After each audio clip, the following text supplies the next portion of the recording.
Welcome students. In this session we will study about ADO.NET. So ಏನಿದು ADO.NET ಅಂದರೆ ನಿಮಗೆ C sharp and .NET ಫ್ರೇಮ್ವರ್ಕಲ್ಲಿ ಭಾಳಷ್ಟು name space provide ಮಾಡುತ್ತೆ. Particular ಟಾಸ್ಕ್ಗಳಿಗೆ ಡಿಫ್ರೆಂಟ್ ನೇಮ್ ಸ್ಪೇಸ್ಗಳು ಅವೈಲಬಲ್ ಇದೆ.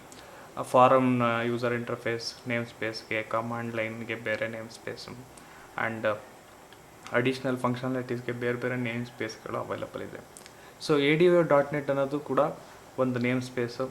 ಸೊ ಈ ನೇಮ್ ಸ್ಪೇಸಲ್ಲಿ ಏನು ಫಂಕ್ಷನ್ಸ್ ಇರುತ್ತೆ ಅಂದರೆ this functions will help to access and store data from A database. ಒಂದು ಡೇಟಾಬೇಸಲ್ಲಿ ಇರೋವಂಥ ಡೇಟಾನ ರೈಟ್ ಮಾಡಲಿಕ್ಕೆ ಅದಕ್ಕೆ ಬೇಕಾದಂತೆ ಅಪ್ಡೇಟ್ ಮಾಡಲಿಕ್ಕೆ ಬೇಕಾದಂಥ ಫಂಕ್ಷನ್ಸ್ ಆ್ಯಂಡ್ ಮೆಥಡ್ಸ್ನ ADO.NET ಪ್ರೊವೈಡ್ ಮಾಡುತ್ತೆ. ಪ್ರೀವಿಯಸ್ಲಿ .NET ಎನ್ವಿರಾನ್ಮೆಂಟಲ್ಲಿ ADO ಅಂತ ಇರ್ತಾಯಿತ್ತು. ಅದಕ್ಕೆ ಡೆಸ್ಕ್ಟಾಪಲ್ಲಿ ವರ್ಕ್ ಆಗೋಂಥ APIs ಮಾತ್ರ ಇತ್ತು. ಅದ್ರ ಜೊತೆಗೆ ಈಗ ADO.NET ಅಂತ ಎಕ್ಸ್ಟೆನ್ಷನ್ ಜೊತೆಗೆ ಮಲ್ಟಿ ಡೇಟಾಬೇಸಸ್ ಆ್ಯಂಡ್ ರಿಮೋಟ್ ಲೊಕೇಶನ್ಸಲ್ಲಿ ಇರೋವಂಥ ಡೇಟಾ ಸೋರ್ಸ್ನು ಕೂಡ ಆಕ್ಸೆಸ್ ಮಾಡೋ ಅಂಥ ಕೆಪಾಸಿಟಿನ ADO.NETಲ್ಲಿ ಬಂಡಲ್ ಮಾಡಲಾಗಿದೆ. ಸೊ ADO ಅಂದರೆ ನಿಮಗೆ ರೆಗ್ಯುಲರ್ ಆಗಿ ಎಕ್ಸ್ಪ್ಯಾನ್ಷನ್ನ ನೀವು ಹುಡುಕ್ತೀರಾ. Expansion will be an active data source ಅನ್ನೋದನ್ನು ನಾವು ಎಕ್ಸ್ಪ್ಯಾನ್ಷನ್ ActiveX ಡೇಟಾ ಆಬ್ಜೆಕ್ಟ್ ಅಂತ. ADO stands for ActiveX data object ಅಂತ ಒಂದು ಎಕ್ಸ್ಪ್ಯಾನ್ಷನ್ನ ನಾವು ಇದಕ್ಕೆ ಕೊಡ್ಬೋದು. ADO.NETಲ್ಲಿ ಎಲ್ಲ ಕ್ಲಾಸ್ ಅಥವಾ ನೇಮ್ ಸ್ಪೇಸ್ ಥರನೇ ಇಂಟರ್ಫೇಸಸ್ಗಳು, ಮಾಡ್ಯೂಲ್ಸ್ಗಳು, ಮೆಥಡ್ಸ್ಗಳು, ಕ್ಲಾಸ್ಗಳು, ಈ ರೀತಿ ಎಲ್ಲ ಅವೈಲಬಲ್ ಟೂಲ್ಸ್ನ ಸಿ ಶಾರ್ಪಲ್ಲಿ ಯಾವ್ಯಾವ ರೀತಿ ನಾವು ಟೂಲ್ನ ಕಂಬೈನ್ ಮಾಡ್ಬೋದು ಆ ರೀತಿಯ ಎಲ್ಲ ಟೂಲ್ಸು ಕೂಡ ಅವೈಲಬಲ್ ಇರುತ್ತೆ. It is a combination of rich set of classes, interfaces, structures, enumerated types and management data access ಮಾಡಬೇಕಾಗಿರೋಂಥ ಭಾಳಷ್ಟು ಟೂಲ್ಸ್ ಇಲ್ಲಿ ಅವೈಲಬಲ್ ಇರುತ್ತೆ.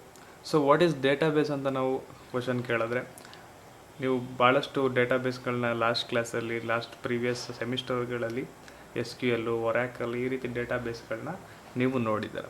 ಸೊ ಅವೇ ಡೇಟಾಬೇಸ್ಗಳು SQL, Oracle, MySQL, SQLite, MongoDB, Apache DB ಈ ರೀತಿ ಭಾಳಷ್ಟು ಡೇಟಾಬೇಸ್ಗಳಿರುತ್ತೆ. ರೋಸ್ ಆ್ಯಂಡ್ ಕಾಲಮ್ ರಿಲೇಷ್ನಲ್ ಡೇಟಾಬೇಸ್ ಅಂತ ನಾವು ಅದನ್ನು ಹೇಳ್ತೀವಿ. ರೋಸ್ ಆ್ಯಂಡ್ ಕಾಲಮ್ ಹೊಂದಿರೋವಂಥದ್ದನ್ನ ನಾವು ರಿಲೇಷ್ನಲ್ ಡೇಟಾಬೇಸ್ ಅಂತ ಅಂತೀವಿ. ಇದು ಯಾಕೆ ಬೇಕು ಅಂದರೆ the flexibility of data access, right and the ಪರ್ಫಾರ್ಮೆನ್ಸ್ಗೋಸ್ಕರ ಒಂದು ಡೇಟಾ ಬೇಸ್ನ ನಾವು ಬಿಲ್ಡ್ ಮಾಡ್ತೀವಿ. ಸೊ ಒಂದು ಪ್ರೋಗ್ರಾಮಿಂಗ್ ಇದ್ಮೇಲೆ ಅದಕ್ಕೂ ಕೂಡ ಡೇಟಾಬೇಸ್ ಆ್ಯಕ್ಸೆಸ್ ಮಾಡೋವಂಥ ಕೆಪಾಸಿಟಿ ಇರಬೇಕು. ಸಿ ಶಾರ್ಪ್ಗೆ ಮತ್ತು .NET ಎನ್ವಿರಾನ್ಮೆಂಟ್ಗೆ ನಾವು ADO.NET ಲೈಬ್ರರಿಯಿಂದ ಡೇಟಾಬೇಸ್ ಆ್ಯಕ್ಸೆಸ್ ಕೆಪಾಸಿಟಿನ ಇನ್ಕ್ಲೂಡ್ ಮಾಡ್ತೀವಿ. ಸೊ ಒಂದು ಡೇಟಾಬೇಸಲ್ಲಿ ನಾವು ಕನೆಕ್ಷನ್ ಮಾಡಲಿಕ್ಕೆ ಬೇರೆ ಬೇರೆ ಮೆಥಡ್ಸ್ನ ಯೂಸ್ ಮಾಡ್ಬೋದು. ಸೊ ADO.NETಲ್ಲಿ ಕೂಡ multiple methods of connection establishments are available. These things are generally noted as connected method and disconnected methods. ಏನಿದು connected method and disconnected methods ಅಂದರೆ, ಸೊ ಒಂದು ಡೇಟಾಬೇಸ್ ಅಂತ ನಾವು ಹೇಳಿದ ತಕ್ಷಣ it is an independent software running at its own port and owns process ಕೂಡ run ಆಗ್ತಾ ಇರುತ್ತೆ. So database is independent process. So ಒಂದು ಸಾಫ್ಟ್ವೇರ್ ಅಥವಾ ಒಂದು ಪ್ರೋಗ್ರಾಮಿಂಗ್ ಲ್ಯಾಂಗ್ವೇಜ್ ರನ್ ಮಾಡಿದಾಗ this thing need to be connect with that and extract the data from and get back to your program. So ಒಂದು program run ಮಾಡಿದಾಗ ನೀವು ಅದು database ಜೊತೆ ಹೋಗಿ ಅಲ್ಲಿಂದ ಡೇಟಾ ತೊಗೊಂಡು ಬಂದು ನಿಮಗೆ ಕೊಡಬೇಕಾಗುತ್ತೆ. ಈ ಪ್ರೋಸೆಸ್ ಮಾಡಲಿಕ್ಕೆ there is a need for a communication between the database and the program. Database program ಮಧ್ಯೆ ಒಂದು ಕಮ್ಯುನಿಕೇಷನ್ ಆಗಬೇಕು. ಈ ಕಮ್ಯುನಿಕೇಷನ್ ಆಗಲಿಕ್ಕೆ ನಾವು ಮೆಥಡ್ಸ್ನ ಯೂಸ್ ಮಾಡ್ತೀವಿ. ಈ ಮೆಥಡ್ನ ನಾವು ಎರಡು ರೀತಿ ಕ್ಲಾಸಿಫೈ ಮಾಡ್ತೀವಿ. ಒಂದು connected method and another one is a disconnected method. So connected method ಅಂದರೆ ಏನು? ಕನೆಕ್ಟೆಡ್ ಮೆಥಡ್ ಅಂದರೆ, ಸೊ ಒಂದು ಪ್ರೋಗ್ರಾಮ್ ಒಂದು ಡೇಟಾ ಸೋರ್ಸ್ ಜೊತೆ ಕನೆಕ್ಟ್ ಆದಾಗ ಸೊ ಅದರ ಪ್ರೋಗ್ರಾಮ್ ರೀಡ್ ಆ್ಯಂಡ್ ರೈಟ್ ಮಾಡಿ ಎಲ್ಲ ಕೆಲಸ ಮಾಡೋವರೆಗೂ ಒನ್ ಟೈಮ್ ಕನೆಕ್ಷನ್ ಎಕ್ಸ್ಪ್ಲಿಸಿಟಾಗಿ ಕ್ಲೋಸ್ ಆಗೋವರೆಗೂ ಕನೆಕ್ಷನ್ನ ರೀಟೈನ್ ಮಾಡಿಕೊಂಡಿರುತ್ತೆ. So this is a like once a connect phone ಮಾಡೋ ಥರ. ಒಂದ್ಸಲಿ ಫೋನ್ ಮಾಡಿದ್ದೀರಾ, ಫೋನ್ ಕಟ್ ಮಾಡೋವರೆಗೂ ನೀವು ಕನೆಕ್ಷನ್ ಇರುತ್ತೆ. Connection will be still continuing to perform until you explicitly close it. ಈ ರೀತಿ ಕನೆಕ್ಷನ್ ಮಾಡಲಿಕ್ಕೆ ಬೇರೆಯೇ ಆಬ್ಜೆಕ್ಟ್ಸ್ಗಳಿರುತ್ತೆ, ಡೇಟಾ ಕ್ಲಾಸಸ್ ಇರುತ್ತೆ. ಸೊ ಅದು ಡೇಟಾಬೇಸ್ ಯಾವ್ಯಾವ ಕ್ಲಾಸಸ್ ಅಂದರೆ, ಸೊ ನಾವಿಲ್ಲಿ ಎಕ್ಸಾಂಪಲ್ ನೋಡ್ಬೋದು. Okay, connection establishment will retain until you explicitly disconnect. ಈ ರೀತಿ ನಾನು ಒಂದು ಟೆಲಿಫೋನ್ ಎಕ್ಸಾಂಪಲ್ ಕೊಟ್ಟೆ. ಆ ರೀತಿ ಕನೆಕ್ಷನ್ ಮಾಡಲಿಕ್ಕೆ ಎಕ್ಸ್ಪ್ಲಿಸಿಟಾಗಿ ಕೆಲವೊಂದು object classes are available in ADO.NET such as SQL connection, SQL command and SQL reader, data reader. ಈ ರೀತಿ ಎಕ್ಸ್ಪ್ಲಿಸಿಟಾಗಿ ಇವು ಕನೆಕ್ಷನ್ಗಳು ಯಾವಾಗ ವರ್ಕ್ ಆಗ್ತದೆ ಅಂದರೆ, ಇಟ್ ಈಸ್ ಅ ಕಾಂಬಿನೇಷನ್. ಒಂದು ADO.NET ಅಥವಾ ಎನಿ ಡೇಟಾ ಕ್ಲಾಸಸಲ್ಲಿ we will provide multiple connection classes which work together.